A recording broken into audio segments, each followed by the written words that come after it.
Anthropic, the lab behind the Claude AI models, just published an internal assessment. This chart tracks human versus AI code contribution over time inside their own building. As of May 2026, over 80% of the code going into their live production systems was authored by their AI, not by their human engineers. 18 months prior, that number was in the low single digits.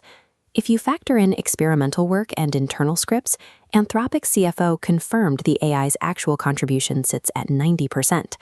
Inside the lab, the daily reality of software engineering has fractured. One top engineer admitted he hasn't written a line of code in 5 months. His entire job is now managing the machine that does it. Another employee noted that the office is going quiet. The workplace used to run on a gift economy of small favors, asking a colleague to check a script or fix a bug, which built relationships and mutual awareness.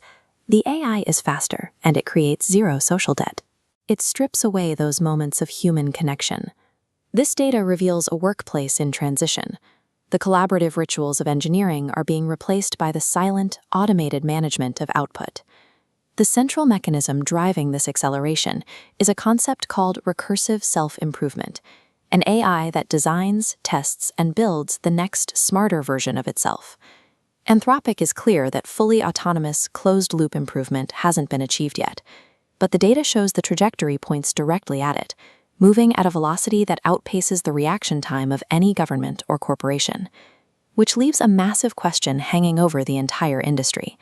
If the machine writes the code, reviewing the errors, and running the experiments, what exactly is the last job left for a human being?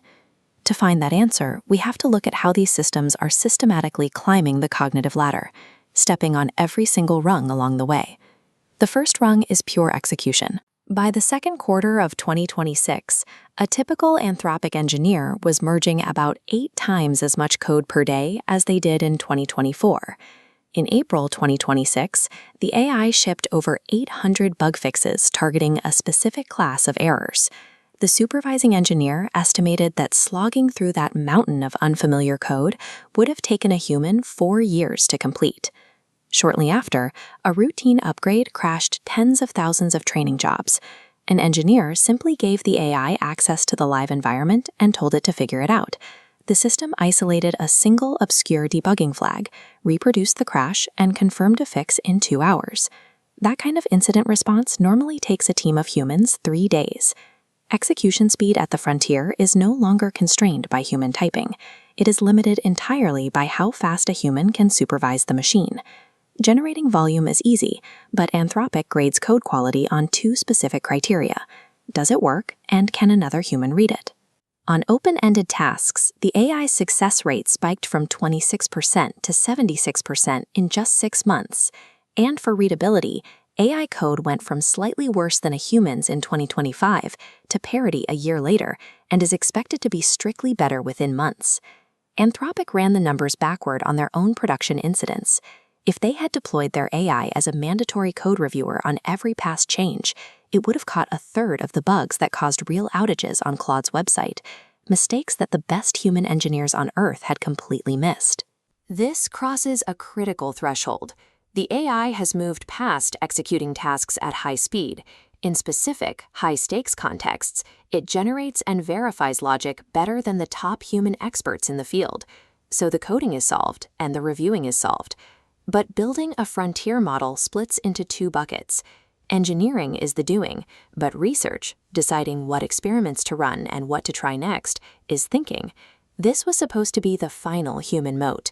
Anthropic tested this with a research loop of rewriting, running, and measuring code. The AI hit a 52 times speedup, completing in minutes what takes humans hours. Scaled to an open-ended safety problem, human researchers closed 23% of the gap. AI agents recovered 97%. The metric that actually matters here is the leash, the amount of time an AI can reliably work on an objective completely unsupervised. The time it takes for that capability to double used to be 7 months. It has now dropped to 4. The measuring sticks for AI progress are being exhausted. We are seeing models reach the ceiling of existing tests faster than researchers can design new, more difficult ones. All of these compounding capabilities point directly toward the loop closing, AI designing the next AI. Because of this, Anthropic's document concludes by proposing a coordinated global pause on frontier development to let society catch up. They also admit that a unilateral pause by a single company is completely useless. If one lab stops, the less cautious players simply inherit the lead, handing control of the technology to whoever cares least about safety. A real pause requires bilateral treaties and strict verification mechanisms between major global powers, specifically demanding that the US and China agree to halt under the exact same rules. The problem is verification. Tracking general-purpose computers in a hidden data center is infinitely harder than tracking enriched uranium or satellite imagery of a missile silo. Historically, building those diplomatic verification regimes requires decades of establishing trust in infrastructure.